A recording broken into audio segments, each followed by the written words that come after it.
Welcome back to the Let Love Begin podcast. This is episode 7. And today we're talking about the unloving things we do when we're scared. If you've ever found yourself behaving in unloving ways in your relationship to try and keep a partner to feel it love and accept it, but keep coming back to feeling frustrated. We're going to unpack that. We're going to talk about the role that stress plays and how, when we are scared, we may not make the choices that we really want to make.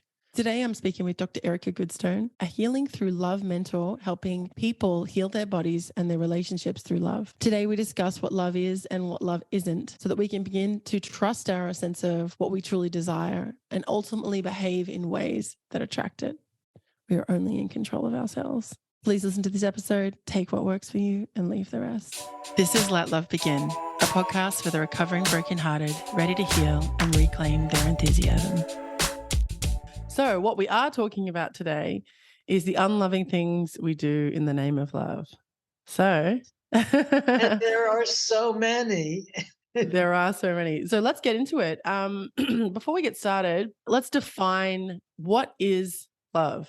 Well, I was thinking about this, and usually we think of romantic love, but love is there are many types of love. In the Greek language, they have different words for different types of love. But there's romantic love, but there's also parent-child love and sibling love and in-law love and your friends, loving your friends. But I think the biggest love that we have is for our pets. People love their pets more than the human beings in their life. They'll do anything for that pet because the pet responds so beautifully and is totally dependent but a little independent. It's really a real deep love. And the other love that we have very often is for a particular activity or possessions. And that can be a really powerful love. So there are all kinds. But when we're talking about relationships, then the type of love for particularly in romantic partners, but even in friendships, is when you're not seeking and looking for love and longing for love and trying to get love and expecting something and demanding something. It's not about you. That's what the problem is. We think love is what I'm supposed to get and receive, and it's going to make me feel good. But it's more about you being present with another person and letting that person just be who they are and appreciating them for who they are. That could be the hardest thing that we ever do. It's especially in a long-term relationship, because you see things you don't like. You fell in love at the beginning and you loved that this person was ambitious, and then they're ambitious and you're annoyed that they're taking all that time and they're not paying attention to you. It's like seeing, who is this person? What do they love? What do they want? What's important to them? And letting them have that, but also honoring yourself and letting yourself be acknowledged and appreciated, and noticing when either you're not showing much appreciation for whatever reason or the other person isn't, and then discovering where the balance is, and is this something that's workable. Yeah, I think that I'm really glad you said that, because I feel like that's a really important distinction. What you just described, when you're letting somebody, you're loving somebody just the way they are. Like you said, sometimes it's the hardest thing we can do is appreciate them just the way they are. And I've heard that a lot in relationships. It's like a man I was seeing said, I just want people to love me the way I am. And I was like, okay, but are you loving them the way that they want to be loved as well? Are you loving them? Are you appreciating them the way they are too? And I think that sometimes there needs to be some melding of that together. What do you think about that? Well, there's this other half of it. Love is giving, and it's also receiving. So if you're giving and you're accepting and loving, and it's not coming back to you like that, Mm. then you're in a lower point. I'm thinking of politicians because we have so much of this going on, where people are insulting and just Yeah. saying terrible things. If you're just accepting and loving and you don't say something back, you're going to end up losing because you seem weak. So there's something about standing up for yourself too, and speaking up and saying, this is not okay because I don't feel appreciated. Like really letting the person know, and people respect you more for that. It gets somebody very uncomfortable if you're always accepting them and forgiving them and tiptoeing around them and letting them be when they know they're not doing something right. Then they don't appreciate you and they can start to be mean and you don't understand why because they feel guilty. It's funny. It's kind of like you give them an inch and they take a mile, really, don't they? And then it just keeps kind of creeping in. Okay, so let's go back to the unloving things we do in the name of love. So I think when I think about that concept, the unloving things that we do in the name of love, the situation like that you've just been describing of perhaps like just taking what you're given rather than receiving something back, like, you know what I mean? That's not working for you, feeling unloved, feeling unappreciated. I feel like sometimes speaking up about how you feel can be really difficult for a lot of people. I think sometimes speaking up like that, calling someone out on what they're doing, can be the most loving thing you could do.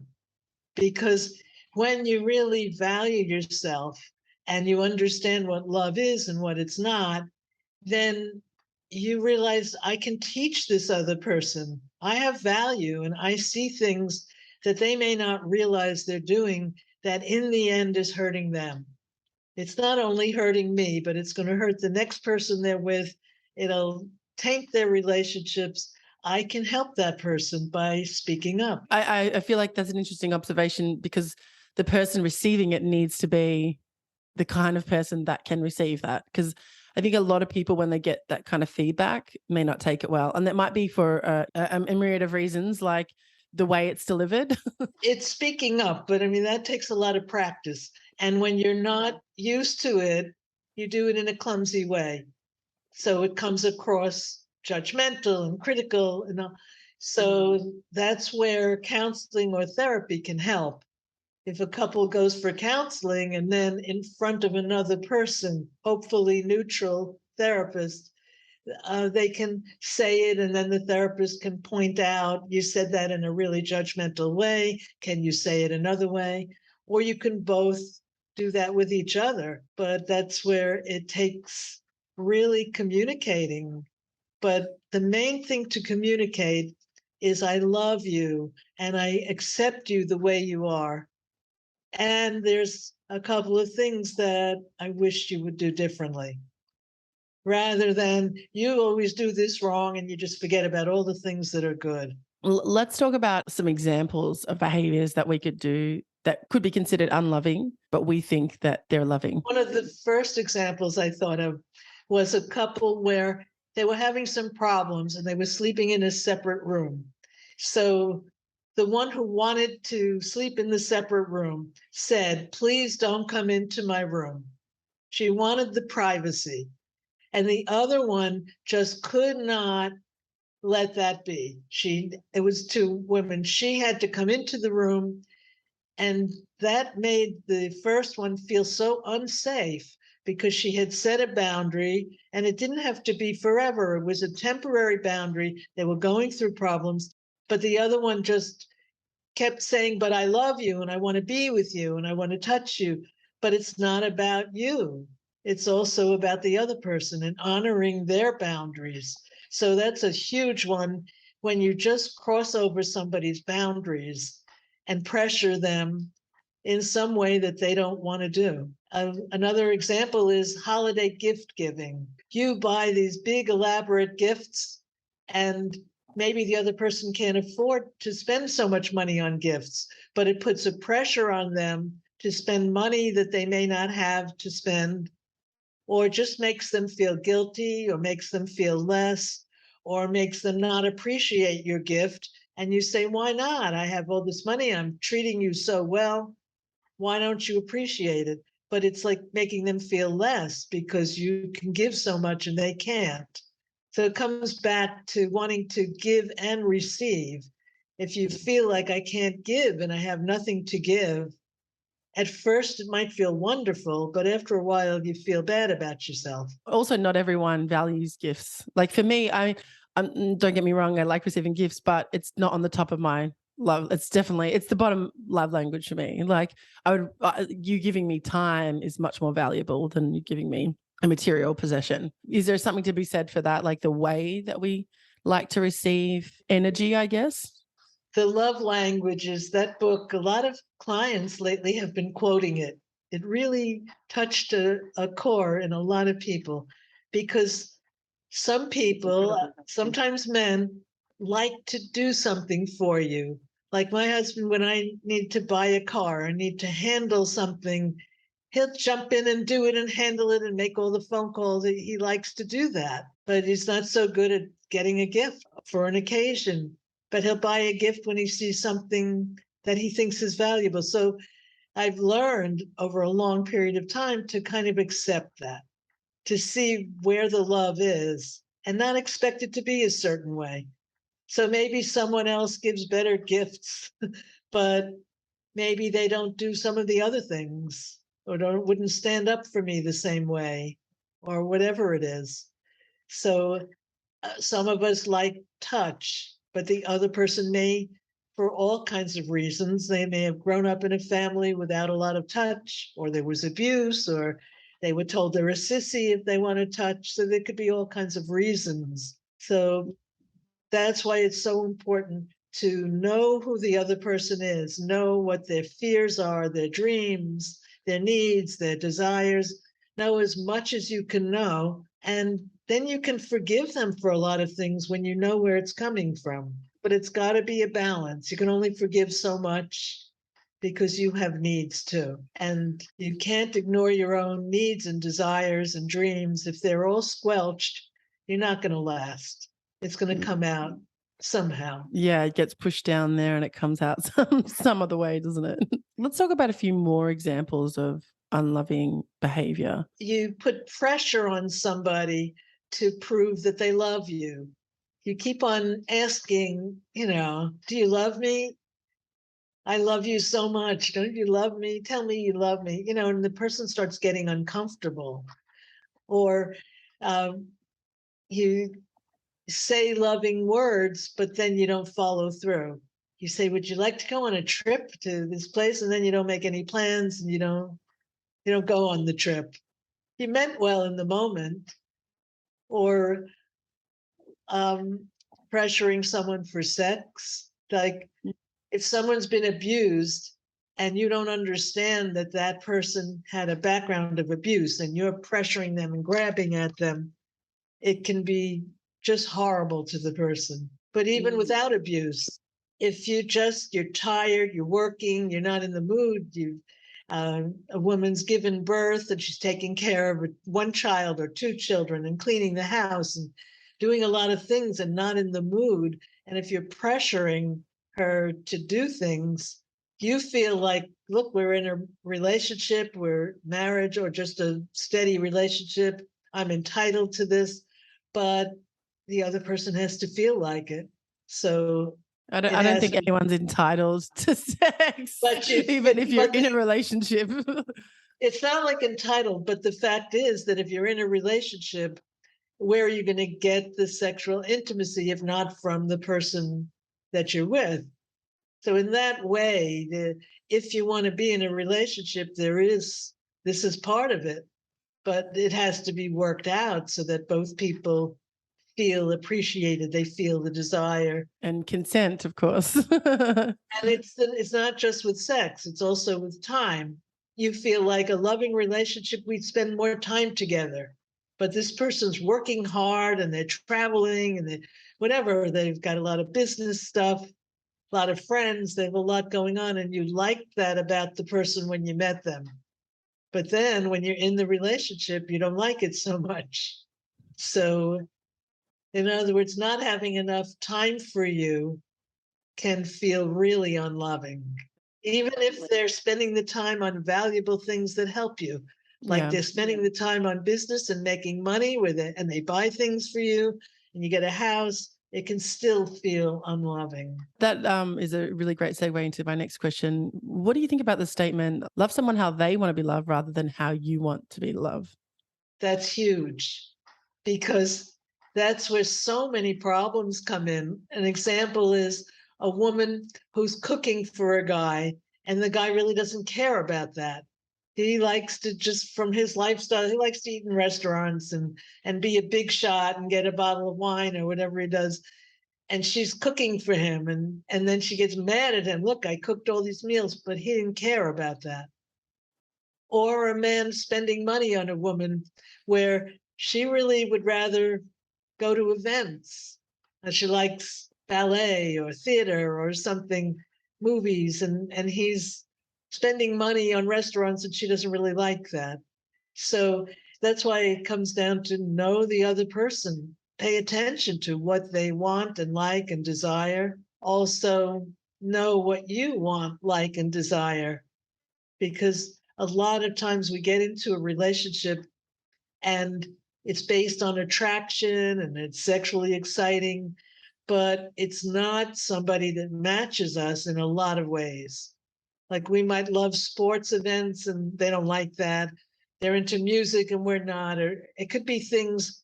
Sometimes you can learn from each other and you expand, and sometimes it just suppresses whatever you like and you start going along with what they like, or you can't even find common ground. It's really interesting, isn't it? I feel like I've been reading some things on Instagram lately. They've been talking about a lot of these people lately.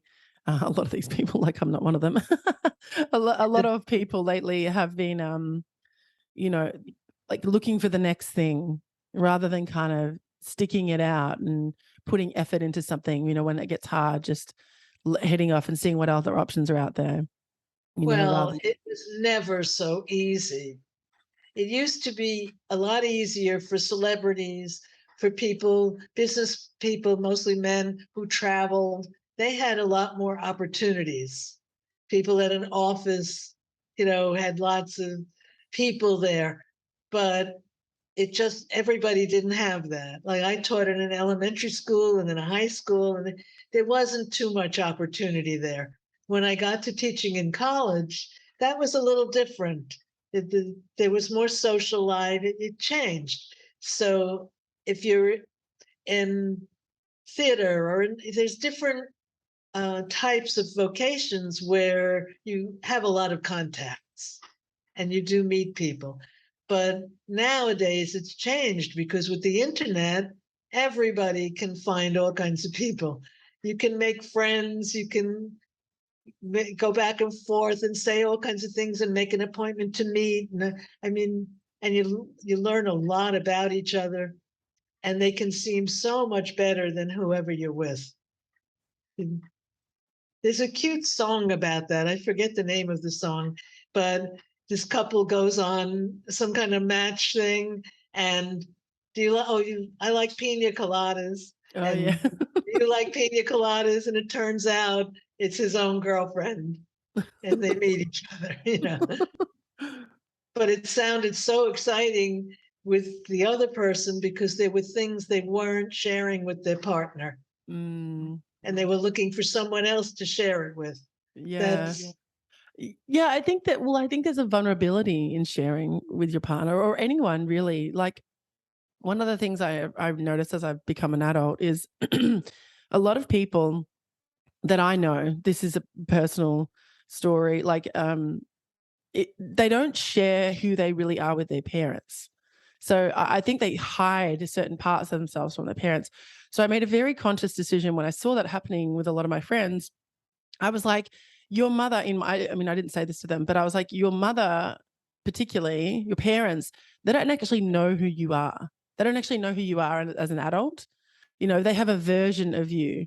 And I made the conscious decision to really be myself around my mother. So, I swear in front of my mother. I'm exactly the same in front of my mother. And I remember a partner of mine saying, wow, you're like really yourself in front of your mum. And I was like, yeah, because I want her to know who I am. I don't want one of our lives to end and for her to not ever know me, because I think that that would be such a shame, because beautiful. Yeah, But I'm well, thinking about how many people have had parents that never accepted them as they yeah. are. I know, I know. Well, that's the thing. Here's the thing though. You're right. Like I am in a very privileged position that I have an incredible parent, and I'm not in that position. So, obviously I can't ever know how those people feel. And I imagine it would be incredibly heartbreaking to be in that position. Um so yeah, so I have that privilege but I made that decision because I was like, even if she's disappointed, and again, like I'm also quite a strong personality. So, I don't always agree with my mother just because she's my mother, but I respect her no matter what. So even if I don't agree with her. And I think that, I mean, that's very hard if somebody is, for example, incredibly religious, and then someone has a lifestyle that their child has a lifestyle that they don't approve of for whatever religious reasons. And then, I'm not religious, so it's not a thing for me, but I know that very religious people put God first, so above their children. So that concept is so foreign to me that I couldn't I can't really fathom it. So I guess that Well, there's different things at play here.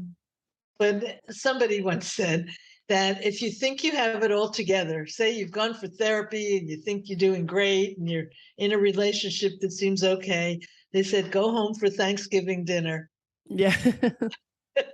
And then you find out the same stuff comes up with your parents. That's the hardest relationship to change, to I shift. know.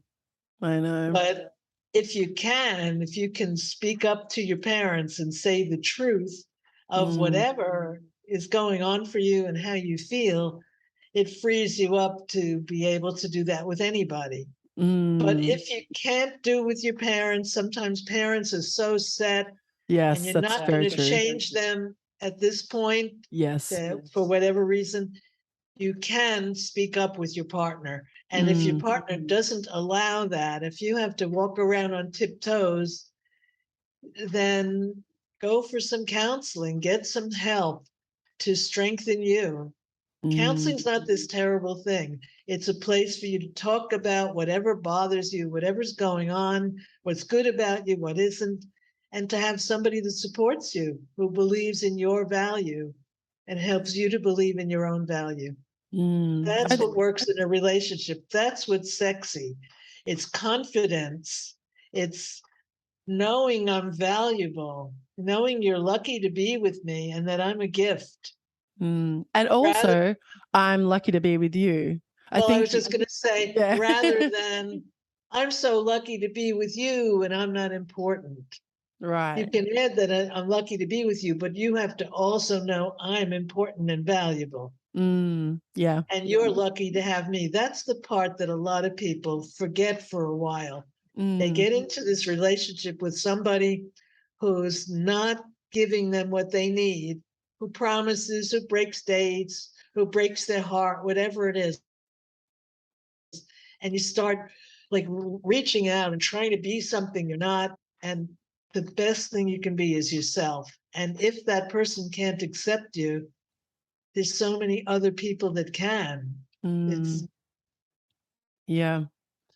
Yeah. And we have to do those hard things sometimes. But first, let's put in the work. it does take work. I mean, it doesn't have to feel like work, but it takes more willingness to really look at yourself, to look at your past, to see what was my upbringing like.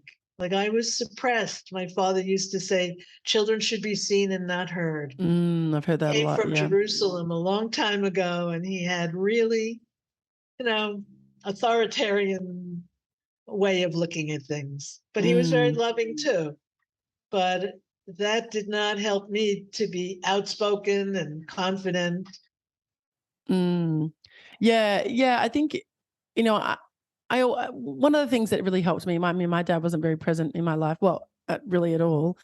And I remember for a long time I had a lot of anger about that. And actually, recently, in the last kind of 5 to 6 years, it's been a lot better. And I was kind of trying to think about what it was that shifted for me.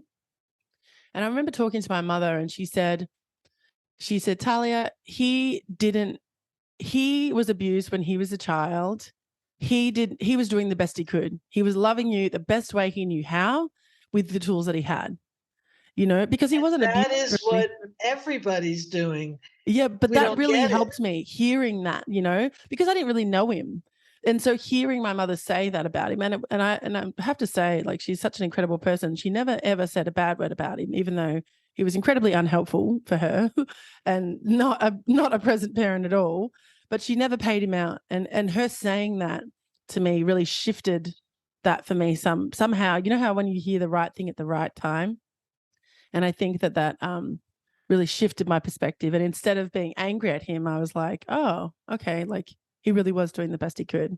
And then something just dissolved, which was But if you think felt about good. that with all the people in your life, I think of it with friends of mine that, they don't do things perfectly. They could be like, I have one friend who I love her. She's a great friend from a long time ago, but she will go out for lunch or something, and she's sitting with texting, always texting. Yeah. But I have another friend who said, well, why don't you just tell her? But I don't want to tell her because I don't want to make her uncomfortable. It's like, this is what she's comfortable doing, and she's beautiful in a lot of ways. And so people don't have to be so perfect. It's like I allow them to be who they are. And Mm, if it comes up, if there's some incident, I'll speak up. But I'd rather let a person be comfortable than pick on everything they're doing and make sure that they accommodate me and my needs. That can It's nice for someone to feel relaxed and free and able mm, to be themselves. that's a It's a that's a fine good. line in all of this. I was going to say that's a very fine line, and let's talk a little bit more about that, because where is the line then? Like, let's say that's your partner doing that. You're out to dinner and your partner's texting. Like where's the line of, if we let it go too many times, it sets a precedent, and let them be themselves? See, with an intimate partner, it's a little different. This is a friend. I see her every few weeks, and we really share a lot. We have a lot of history together. It's not the same as my intimate partner, where we're going out for a special dinner, a romantic dinner, and then he's on the phone with someone. That's the Mm, kind of thing, not at the time, but at another point, to kind of set a standard, set a boundary. right. Can you come to dinner and just leave that hour free? Like Mm, if I was seeing my friend every day and in so close like that, I would have to say something because it would be bothering me. When it's once in a while, I just say, okay, that's something she likes to do, and she always has a lot of friends and things going on.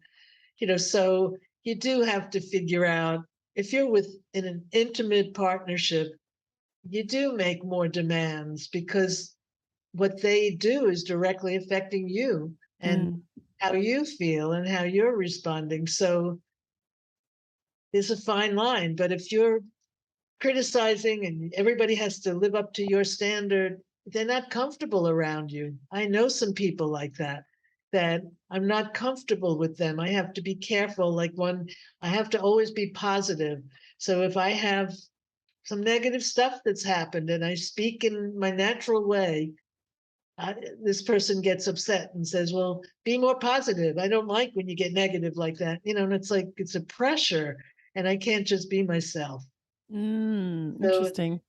it's just interesting with people. And that's why the more that I've been around some of that, I realize I want to let people be and Mm, speak up when it's important. And that's what people that are married for a long time would probably tell you, that to pick your arguments, yeah, pick pick the your things battles. that you are annoyed with, let a lot of the other things go. And along with that, there's the situation of one person in the relationship had an affair. And I see that the partner who was betrayed, they don't break up, they decide to stay together, and then they never let that person forget Yeah. this. It comes back over and over again.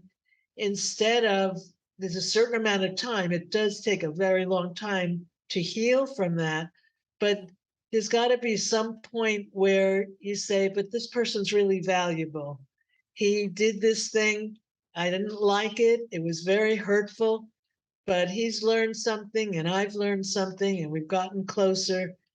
And maybe not keep bringing it up. Let it be in the past and find the love again, because people are not perfect. And when somebody has an affair, very often I don't want to call you part of the blame, but there was something you were not doing. Maybe you were neglecting them. Maybe you were working very hard and weren't paying attention.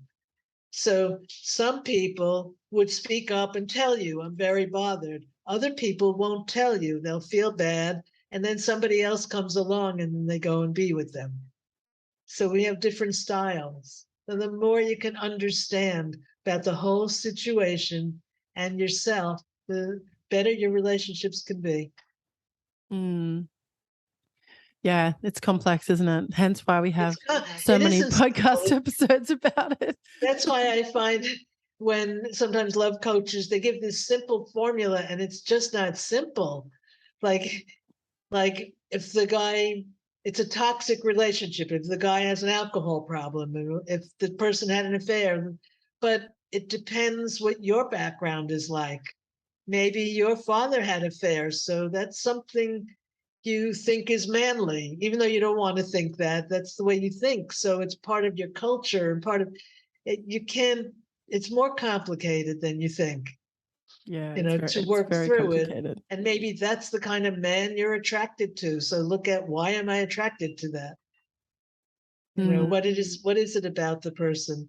mm, So the more you understand, then you can create really happy relationships. mm. Let's talk about in preparation for this episode. I was talking to my wonderful assistant who helps me with these episodes, and we were talking about reciprocation, and she said that she was thinking back to her relationship, and at the end of her last relationship, she was saying, like, I was doing all these things for my husband, and nothing was changing. And she said, really, what I realize now that I didn't realize at the time is that I was doing something for him, thinking that I was going to get something for it, like to have it be reciprocated rather than doing it out of love. So she said, I realize now that it really wasn't out of love. It was out of wanting something in return, you know, and she said it was so interesting having kind of that light bulb moment, because she's like, there was so many things that I was doing, and really we were kind of identifying that. And she was like, yeah, we were really kind of avoiding. I was doing that so I could avoid dealing with what was really going on.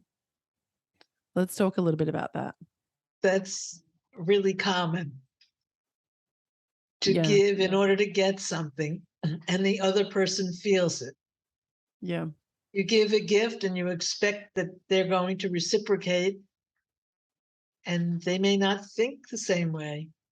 Like, I have a friend who buys lots of gifts and then she has them. And then when she goes to visit someone, she brings a gift. So she has all these gifts available. I'm not shopping for gifts. I don't have a supply of gifts to give. It can put a pressure on you that I have to go do something that I'm not comfortable doing. And if you're putting a lot of pressure on another person, it doesn't feel good. Just look at any movie, any love story. What's appealing? One of the things that's appealing is when the person is trying to get away from you. They're trying to break up. They take a stand. I don't like what you just did. And they walk out. That's the person you're drawn to, not the one who's giving and giving and giving. You might feel good receiving it, but then you don't have a desire to give back. It doesn't trigger the excitement in you. When they seem strong and they're strong in their values, that's much more appealing. I also find when a couple is having this problem, like a lot of times it's the woman feeling neglected or whatever it is, and finally she's had enough and she moves out. That can trigger an enormous change in the relationship, because if he really loves her, if he doesn't love her, then he's not going to change. He might just want her back, but he won't change anything. But if he really loves her, and she's not there. And then he sees she's not there to help him with this. If they have kids and he has the kids there, she's not there to help with whatever she was helping with. And he misses her. Then he can be willing to start to listen to what she was saying all along. So sometimes you have to, like you said a while ago, you have to take that tough stance, do something that's hard to do. Yeah. Yeah. I've actually seen that happen. That happened to a friend of mine. She left and then things definitely shifted. I think what really shifted was that they just finally talked about things. Well, There was that, there was but so much they only, avoidance around but talking they it only through. talked about it because they realized they could lose it. Yeah. Yep. Finally realized, and it wasn't just him really realizing he could lose it. She, by leaving him, can start to realize, but there was all this that was good. He did do these things that I like, whatever it is. But there's this part that I don't like. And then they talk. So that's Yeah. why a little distance is sometimes good. Yeah. Well, in this particular instance that I'm thinking of, it certainly triggered conversation, lots of conversation, which was good. But that's what's required. Yes. Yes. Of course. Yes. And the case that I'm thinking of, they came for therapy. So Right. they're really talking, and Yeah. it makes a Finally. huge difference. Huge difference. Yeah. Because that's the thing as well. I think, you know, go back to what my mum said about my dad, I think people are doing the best that they can. And here's the thing, sometimes the best that they can is being quite unaware. Like that's the best they can because they've never maybe learnt to be aware, and I think for someone who's gone through life sleepwalking, that would be very kind of a jolt to get the feedback of, hey, you're quite unaware. And obviously we don't know when we're unaware, do we? We have something helps us become aware, whether it's Well, someone saying it or an event. that's what a lot of the guys end up saying, that I didn't realize, Yeah. or I wasn't aware of it. Right. And finally, he's able to listen. So I also say to people that you can say it 100 times and the person doesn't get it, but maybe he'll watch a movie and see a couple with a similar situation and suddenly he'll get it. Yeah. So it's worth saying it, whatever it is, but it has to be in a way that you're not just nagging about it and complaining. Once someone sees you as just complaining, then they don't even hear what you're saying. Then it Yes. becomes about your Very, complaining. very true. Very true. Yeah. Yep. It couldn't be more true. How can we recognize if the behaviors that we're partaking in are not being perceived as an act of love? Like I think there's awareness for us to know that what we're doing is not really an act of love, but also how can we kind of notice that of the other person as well? I guess pay attention to how am I feeling? Am I resenting it as I'm doing it? You know, like you're cleaning the house because you know it's going to make him happy and you're resenting that he's not helping you with it, or whatever it is. How I'm feeling. That would be the main thing. Okay. How Or you feel? how am I feeling when I see him? I'm assuming a him, but it could be with a her, could be either one. Right. Um, am I resenting him when I see him? Or am I feeling more loving? Because if you're doing a loving thing, it should help you feel more loving toward the person. Like when you Mm, do a loving thing for your pet, you buy a little toy, you do a little something for the pet, you feel more loving toward the pet, not less loving. You're all excited to give the pet the thing, but if you're giving something and you're feeling resentful, then maybe you shouldn't be giving it.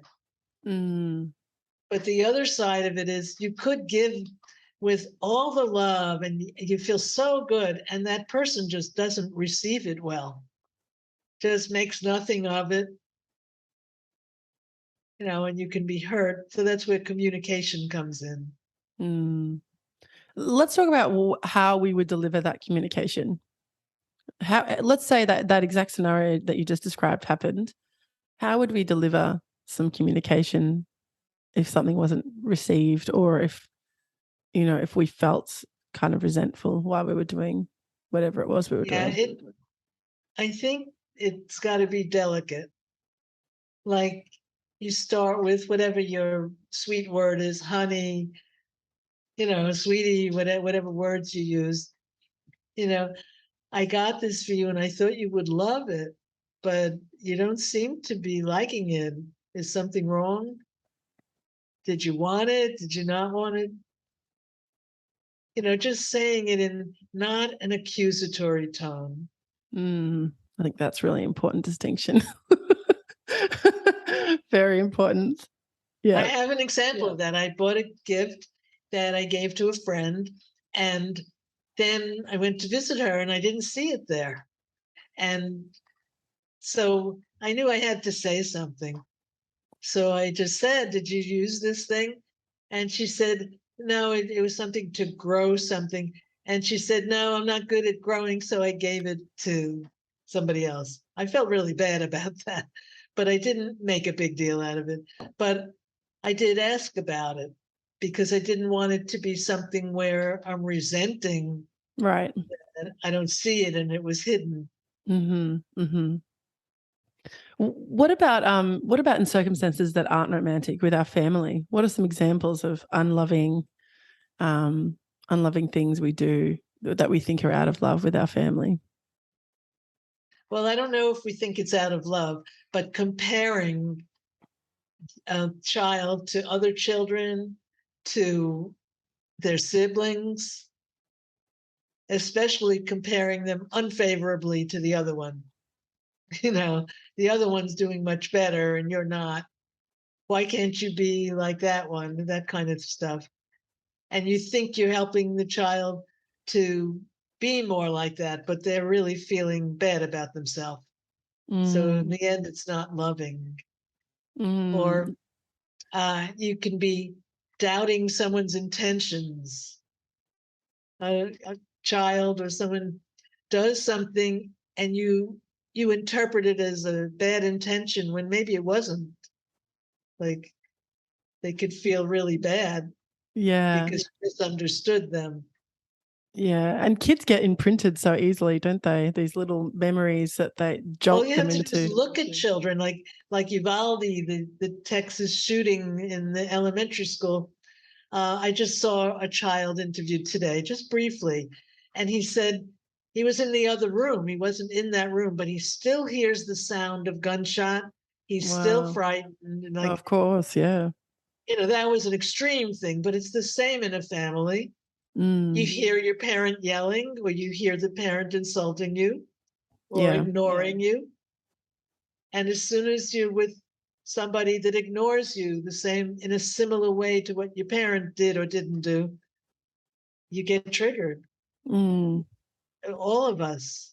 But when it happens at a young age, and if it happens for a long period of time, it's very hard to be different.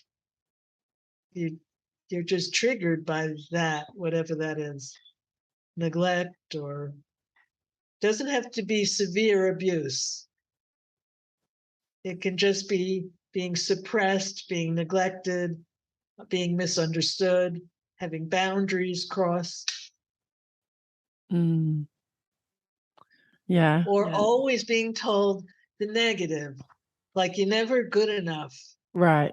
Yeah, no matter what you do, You you're just hearing got negative a after B negative. plus, you should have gotten an A, that kind of thing. Right. And you think you're encouraging the kid, but you're really helping them Mm, to feel inadequate or to mm, become driven, obsessive.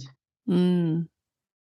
Yeah, gosh, it's such a fine line, isn't it? There's just there's so many things to think about. And yeah, I think kind of summing up what you're saying, it sounds like just be responsible for your own energy and what you're throwing out to your children, your partner, your family, anyone really.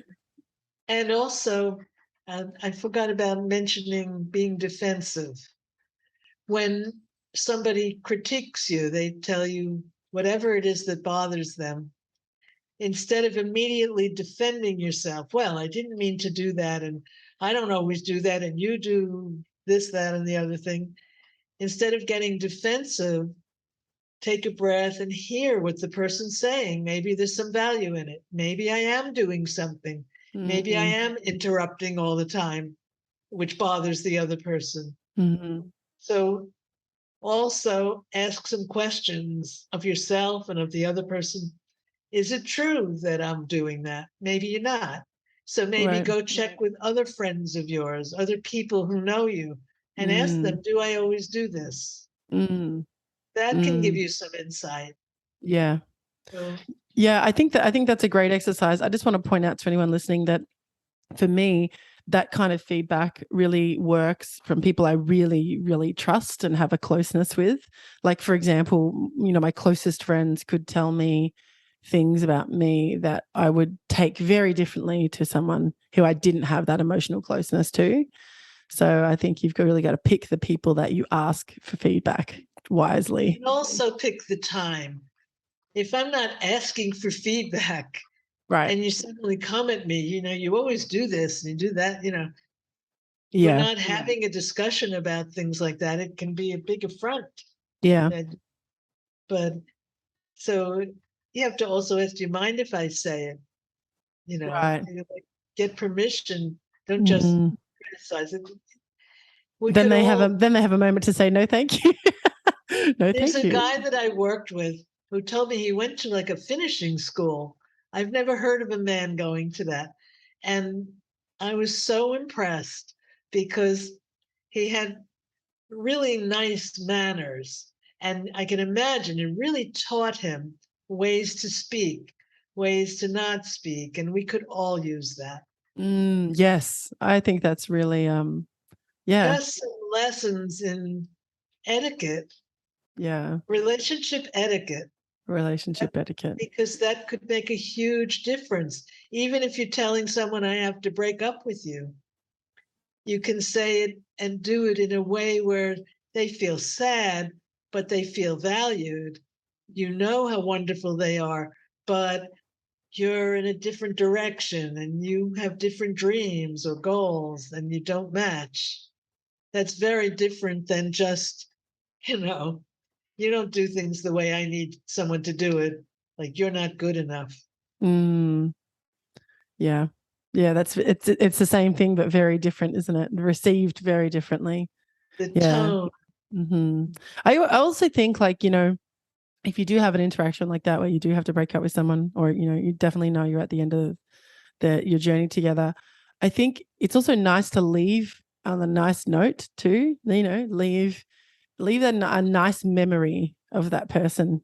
And so if you do it in the way that you described and say, like, I really like you, but maybe we're just going in different directions, it's really but people received. don't do it that way. They break up in a text.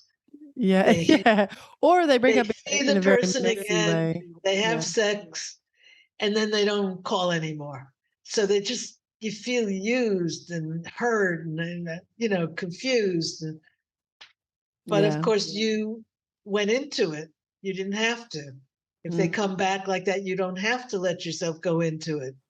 mm. You have to let them prove themselves. So it goes both ways. It's not as simple. No, it It's isn't. as you said, it's complex. It is complex. That's Yeah. why the more we understand, the more you understand yourself, what you like, value, need, what turns you on, turns you off, what your goals and dreams are, and also understand the other person. Mm. So I think, to sum up this episode, just to wrap up here, I think there's some really nice messages in this episode. So we talked about awareness, um, being not just awareness of your behavior, but also awareness of your tone, what you say, how you say it, when you say it, if the other person's ready to receive it, if you're in a good space to be giving it, and also, Also, what you're doing, how you're giving, and whether you're receiving. mm-hmm, mm-hmm. Pick your battles. Pick your battles. That's a big one. Do you have any final words to mention today in this episode of the unloving things that we do in the name of love? Well, the most loving thing you can do is for another person is to love yourself. So if you can look in the mirror and say to yourself, I love you. I mean, if you can do that and do it a lot, whenever you do something good, say to yourself, I love you. It's amazing how good that feels. Like then somebody can say bad things about you, but you just say, no, honey, I love you to yourself. That that is what can get you to create wonderful relationships because you don't need them to do it for you. It's Mm, like a gift. It's the icing on the cake if they are doing it for you. I mean, it's what you want, but you don't need it so badly because you are valuing yourself and you choosing people in your life that value you, that show you the acceptance. So if you surround yourself with friends and family and people that you know appreciate you and love you and value you, then when you're in a relationship, you can see the difference. You can see, is this person valuing me or maybe not? So you can see it clearly when you have a lot of love around you. But if all your boundaries are fuzzy and your friends are taking advantage and your family is not treating you right, if everything around you is murky and you get in a relationship, you don't even know. You don't know what to trust, what's the truth. So yeah. that's a good time to reach for counseling or coaching and get a little insight, or just take a course in And something be about present. love. Be present with the course. If you're going to take the course, be present with the course. Well, Dr. Erica, this has been a wonderful episode. Thank you so much for being here today. I really, really appreciate your input.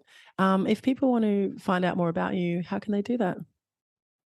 Well, they can go to drericagoodstone.com. That's the easiest way. And I I can give I give a complimentary coaching session, a consultation. Oh, You just beautiful. have to give your name and email. Awesome. That's But an it's not a amazing offer. full counseling session like for couples to come. I mean, it's Right. just brief so you can share what's going on with you, and I can give some pointers, but it's brief. Awesome. Thank you so much for being here. I really, really appreciate your help. It's been a pleasure speaking with you.